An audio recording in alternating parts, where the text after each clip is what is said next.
देखिए, अब 15 साल से यदि कांग्रेस पार्टी का यदि इसके अंदर यदि खाता नहीं खुला, तो ऐसी बात होती है कि 200 विधानसभा सीट हैं, मतलब पूरे विधानसभा राजस्थान विधानसभा के अंदर 200 विधानसभा सीटें हैं। तो 200 विधानसभा सीटों के अंदर ये तो है नहीं कि आप 200 सीटें जीतते हो। पार्टी की हमेशा कोशिश ये रहती है कि सबको समायोजित करके चला जाए, हर जाति को, हर बिरादरी को, सबको समायोजित करके पार्टी चलती है।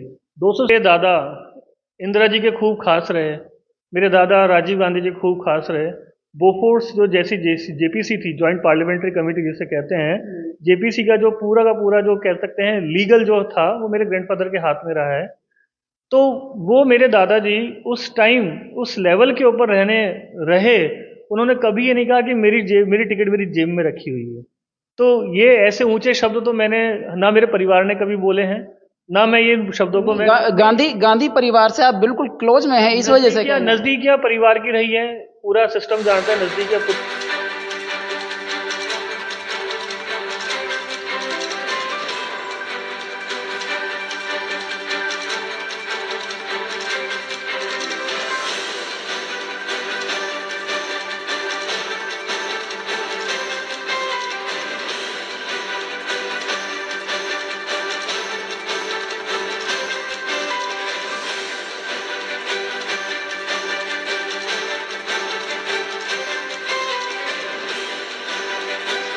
मैं नरेंद्र और आज हम आ पहुंचे हैं किशनगढ़ के किशनगढ़ बास विधानसभा क्षेत्र के अंदर। तो आज हमारे बीच में चर्चा में मौजूद है भाई निशांत जी यादव, जो कि यहाँ के कांग्रेस के प्रबल दावेदार माने जा रहे हैं। तो हम तमाम चर्चा करेंगे, तो इस वीडियो के साथ बने रहिएगा। वीडियो को ज़्यादा से ज़्यादा शेयर करते रहें और चैनल को कर दे सब्सक्राइब, ताकि इस तरह की जो तमाम हम लेटेस्ट खबरें डाल रहे हैं उनका नोटिफिकेशन आप सभी तक पहुंच सके।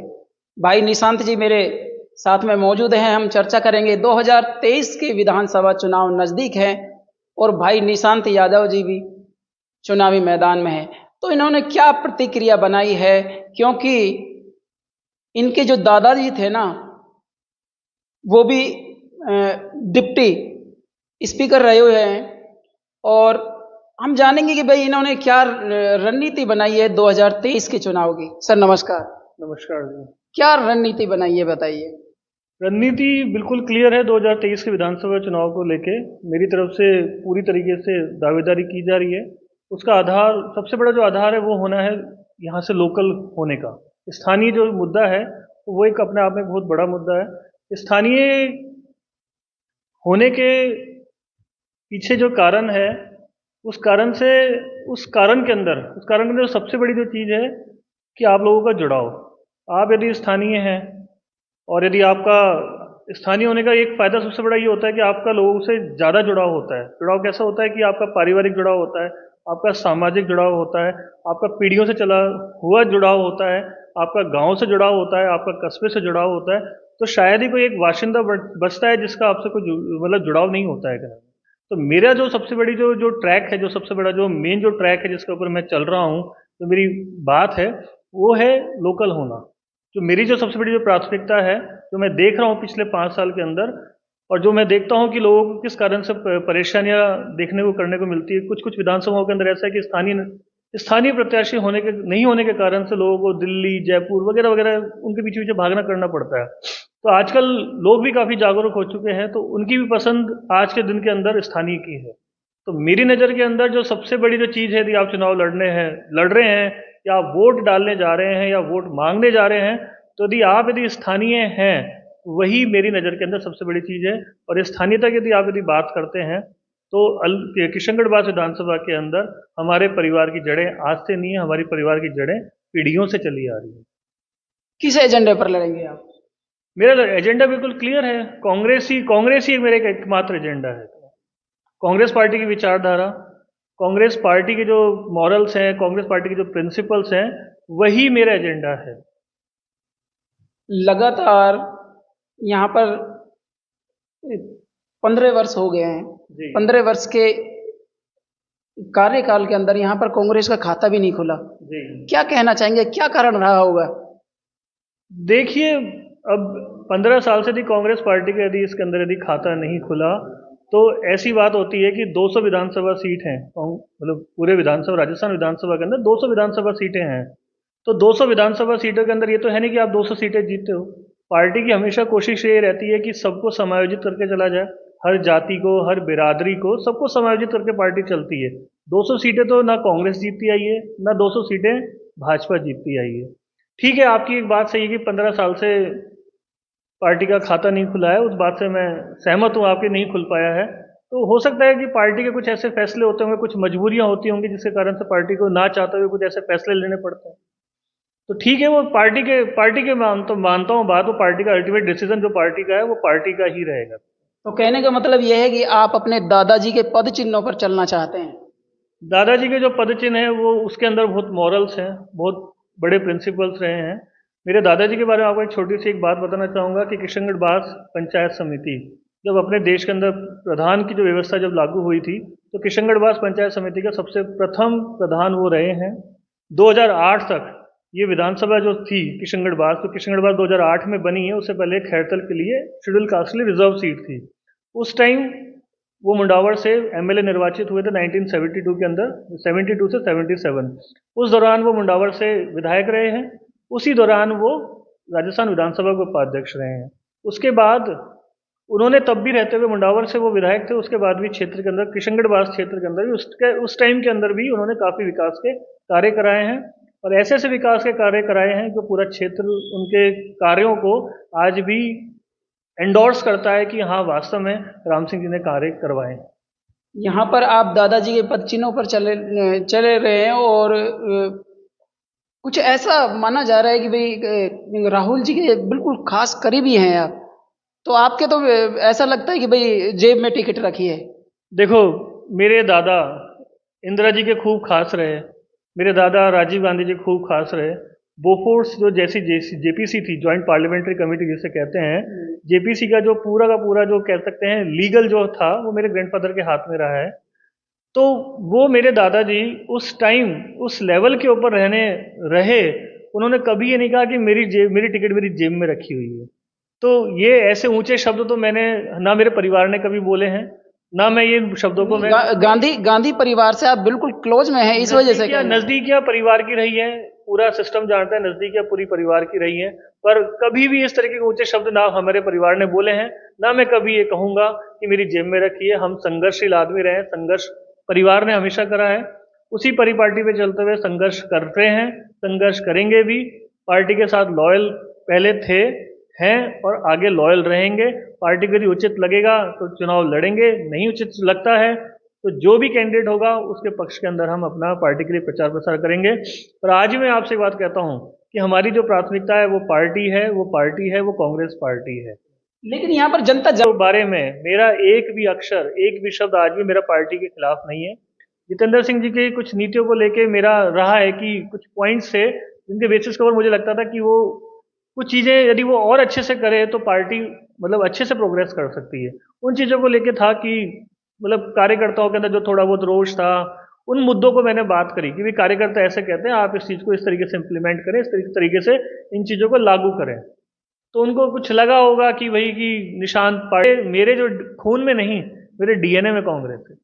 मेरे को ये कागज, 4 कागज या 2 कागज यदि कोई निकाल देता है किसी दिमाग में, चलो कोई हो सकता है उनको मेरी कोई बात बुरी लगी हो, खराब लगी हो, मैं मान सकता हूँ इस चीज़ को, पर मैं अपने आप को पार्टी से बाहर नहीं समझता कि पार्टी का मैं अपने आप को एक निष्ठावान सिपाही समझता हूँ। 2023 के चुनाव नजदीक है, करीब करीब 3 महीने बचे हैं जी। लेकिन अगर जो पार्टी आपको टिकट नहीं देती है तो आप किसका साथ देंगे? मैं पार्टी का साथ दूंगा। बगावत तो नहीं करेंगे? नहीं, मैं कांग्रेस पार्टी के साथ हूँ। हमारे परिवार ने कभी बगावत नहीं कही। आपने मेरे दादाजी की बात करी कि उनकी परिपाटी के ऊपर चलते हुए मेरे ग्रैंडफादर ने, मेरे दादाजी ने 1998 के अंदर मुंडावर से टिकट मांगी थी। ठीक है, मुंडावर से टिकट नहीं देते हुए पार्टी को ये लगा कि राम सिंह जी को बानसूर विधानसभा से चुनाव लड़ाना चाहिए, और बानसूर विधानसभा से बहुत दूरियां रही है, कोई ऐसा कोई ज़्यादा इतना क्लोजनेस रहा नहीं है। तब भी उन्होंने बानसूर जाके चुनाव लड़ा और मजबूती के साथ चुनाव लड़ा। बेशक वो हार गए पर उन्होंने फिर भी मजबूती से चुनाव लड़ा। उन्होंने उस टाइम भी बगावत नहीं करी पार्टी के। तो जब उन्होंने ही नहीं करी, जिनके नाम के पीछे मैं चल रहा हूं, जब उन्होंने ही बगावत नहीं करी, तो मेरा भी विचार पार्टी के प्रति बिल्कुल स्पष्ट है। कि हम पहले भी हम पार्टी के साथ थे, हैं और हमेशा रहेंगे। जैसा कि यहाँ पर चर्चा का विषय बना हुआ है कि भाई कांग्रेस पार्टी में लगातार 5 सालों से फूट देखी जा रही है। यहाँ पर कभी गहलोत के पक्ष में आते हैं तो कभी सचिन जी के पायलट जी के, और आप बिल्कुल क्लोज हैं सचिन जी के, तो क्या कहना चाहेंगे अब की बार मुख्यमंत्री कौन होगा? देखो, यदि कांग्रेस के अंदर गहलोत साहब और सचिन पायलट साहब की बात करें तो बीजेपी के अंदर तो छह लोग लड़ाई लड़ रहे हैं। लेकिन लाल डायरी वाला भी तो है ना। तो लाल डायरी, नीली डायरी, काली डायरी तो बताएं कितनी आती हैं जाती हैं, क्या नाम लेकिन है? इससे वोट बैंक में तो देखो, ये यदि लाल डायरी की यदि आप बात कर रहे हो तो आपको साल या 1.5 साल या 2 साल में आप लाते हैं। चुनाव की साल में 6 साल, अंतिम 6 महीने के अंदर कुछ भी आता है ना, तो आप ये समझ लो उसके अंदर पॉलिटिकल एजेंडाज होते हैं। पॉलिटिकल एजेंडाज होते हैं। हुड्डा जी का क्या एजेंडा है, गहलोत साहब का क्या एजेंडा है, वो उनको पता। ठीक है। और पार्टी की रही बात, पार्टी के अंदर सब कुछ व्यवस्थित है इसी कारण से ही कि बीजेपी के सर्वे के अंदर कांग्रेस पार्टी मजबूती के साथ आगे बढ़ रही है। इसलिए ही इसी हार को देखते हुए वन नेशन वन इलेक्शन की बात करने लग गए। भाजपा नरेंद्र मोदी की अगुवाई के अंदर उनको मालूम है कि आने वाले विधानसभा चुनाव में उनकी हार स्पष्ट है। जिस हिसाब से आप कह रहे हैं कि पार्टी में बगावत है, फूट है, बगावत या फूट होती पार्टी के अंदर तो आज कांग्रेस पार्टी राजस्थान में इतनी मजबूत नहीं दिखाई दे रही होती। और मजबूत है इसी के कारण से ही नरेंद्र मोदी को वन नेशन वन इलेक्शन का मुद्दा उठाना करना पड़ रहा है। मुद्दा तो छोड़िए, आप 18 सितंबर को पार्लियामेंट का मतलब आप कह सकते हैं इमरजेंसी के अंदर एक सेशन बुलाना पड़ रहा है। इनकी मंशा ये है कि अगले 6 महीने के अंदर राजस्थान, मध्य प्रदेश, तेलंगाना इनके इलेक्शन को पोस्टपोन करके लोकसभा के साथ करवाया जाए, क्योंकि इनको मालूम है कि हमारी यदि इन स्टेट्स के अंदर हमारी यदि हार हो जाती है तो एक नैरेटिव सेट होएगा 2024 के लिए, जो बीजेपी के लिए जी का जंजाल साबित हो सकता है। तो पार्टी में फूट नहीं है। हमारी फूट की तरफ ध्यान नहीं दीजिए, आप भाजपा की तरफ देखिए कि उनकी हालत क्या हो रखी है कांग्रेस पार्टी की एकता पे। लेकिन सर विपक्ष भी तो आपके ऊपर आरोप लगा रहा है ना कि भ्रष्टाचार फैला रही है। भ्रष्टाचार के यदि भ्रष्टाचार कहाँ फैला रही है? भ्रष्टाचार तो अदानी का फैला रहा है। अदानी जो भ्रष्टाचार फैला रहा है वो तो सारे भ्रष्टाचार के आगे सारे फेल है। कहना सबसे बड़ा जो भ्रष्टाचार है वो अदानी है, जिसकी नुमाइंदगी ये भाजपा सरकार कर रही है। अच्छा, राजस्थान में 2023 के चुनाव है और 200 विधानसभा सीटों में आप कितने लेके आएंगे? आप ये लगा लीजिए, हम 1998 के अंदर जो हमारी जो सीटें आई थी कांग्रेस पार्टी की, उससे ज़्यादा ही सीटें लेकर आएंगे। वो 150 के आसपास थी, तो उससे ज़्यादा हम सीटें जरूर लेकर आएंगे। एक मेरा लास्ट सवाल ये है कि आप किशनगढ़ बास विधानसभा की जो सीट है, यहाँ पब्लिक को क्या आश्वासन देना चाहेंगे? पब्लिक को मैं आश्वासन तो जब दूंगा जिस दिन मेरे को टिकट यदि पार्टी यदि देती करती है, पर मैं उनको एक मैसेज दूंगा, जो मैसेज बिल्कुल क्लियर है कि आप लोग स्थानीय उम्मीदवार के लिए कोशिश करें, अपनी आवाज़ स्थानीय उम्मीदवार को लेकर अपनी बात रखें और एक स्थानीय कैंडिडेट को ही चुनाव को जिताएं, क्योंकि जो सबसे यदि को नज़दीक होता है वो स्थानीय होता है। एक कहावत है ना कि यदि आज कोई प्रॉब्लम, यदि कुछ भी हो जाए, कुछ भी इमरजेंसी हो जाए तो आपके पड़ोसी काम आता है। तो उसी हिसाब से यदि मैं आज ये बात को रखूंगा, यदि कैंडिडेट आपका स्थानीय है ना तो आप 24 घंटे कभी भी पहुंच सकते हो, आपको ढूंढने की जरूरत नहीं पड़ती। तो मेरा मैसेज पब्लिक से, किशनगढ़ पब्लिक से यही है कि, और आश्वासन की यही बात, वो आश्वासन टिकट आने के बाद जो आश्वासन दिया जाएगा उसके ऊपर मैं पूरी तरीके से जितना मेरे से होगा उसके ऊपर मैं खरा उतरने की कोशिश करूंगा। यहाँ पर वर्तमान विधायक श्री दीपचंद जी खैरिया हैं, क्या आपको लगता है कि उनका टिकट कटेगा? देखो, पार्टी के अंदर डेमोक्रेसी है, पार्टी के अंदर कोई एज नहीं होती है। 25 साल वाले को मिल जाता है, 30 साल वाले को मिल जाता है, 90 साल वाले को मिल जाता है। आपकी भी तो आला कमान तक पकड़ है ना। पक्का मेरी जो मैं बात कर रहा हूँ पूरी होने दीजिए। टिकट 25 साल से मिलना चालू हो जाता है, 30 को मिलता है, 35 को मिलता है, 80 को मिल सकता है, 85 को मिल सकता है, 90 को मिल सकता है। मेरा कोई अंतर्विरोध दीपचंद जी को भी लेके नहीं है, पर मेरा ये मानना है कि जिस तरीके से आपने जो पॉइंट उठाया, 15 साल वाली आपने जो बात करी, ठीक है, दीपचंद जी का अच्छा कार्यकाल रहा है, बहुत अच्छा रहा है, पार्टी यदि टिकट देती भी है तो पार्टी चुनाव लड़ेगी। पर मेरा ये कहना का है कि बेशक से आपका खूब अच्छा टेन्योर, बीजेपी के अंदर खूब अच्छे लोगों के टेन्योर रहते हैं, पर उनको लगता है कि अब ये समय आ गया है कि कुछ नया नेतृत्व देना चाहिए। तो मेरा एक पॉइंट जो ये है कि दीपचंद जी का कार्यकाल खूब अच्छा है, मैं इस बात से मना नहीं करता, काफ़ी विकास कार्य उन्होंने किए हैं, पर अब समय आ गया है, जो आपने 15 साल वाली जो बात करी थी ना अभी स्टार्टिंग करना मेरे से, अब समय आ गया है किशनगढ़ बास को एक नए नेतृत्व में सौंपने का। नए संगठन के साथ, नए नेतृत्व के साथ यदि अपन चलेंगे तो लोगों के अंदर भी और थोड़ी सी उम्मीदें जगेंगी। ठीक है, वो सीनियर लीडर भी हो गए। अब देखो, पर 20 साल 25 साल के अंदर डेमोग्राफिक जो स्ट्रक्चर होता है ना, उसमें भी परिवर्तन आ जाता है। तो या 15 साल हो गए, दीपचंद जी की काफ़ी उम्र हो गई, काफ़ी सीनियर लीडर हो गए। तो मैं ये समझता हूँ कि संगठन को और मजबूत करने के लिए और एक्टिव करने के लिए और जोश भरने के लिए पार्टी को नए नेतृत्व की तरफ सोचना विचार करना चाहिए, और जो बाकी जो डिसीजन होगा पार्टी का, वो सब उसको एक्सेप्ट करेंगे। यहाँ पर देखिएगा मेरे साथ में थे भाई निशांत यादव, जो कि कांग्रेस के प्रबल दावेदार हैं। यहाँ पर उनके विचार आपको कैसे लगे? इस वीडियो को ज़्यादा से ज़्यादा शेयर किया जाए। आज की वीडियो में बस इतना ही। हम आपको नेक्स्ट वीडियो में दोबारा मिलेंगे। तब तक के लिए आप स्वस्थ रहिएगा, मस्त रहिएगा और मुस्कुराते रहिएगा। जय हिंद, वंदे मातरम।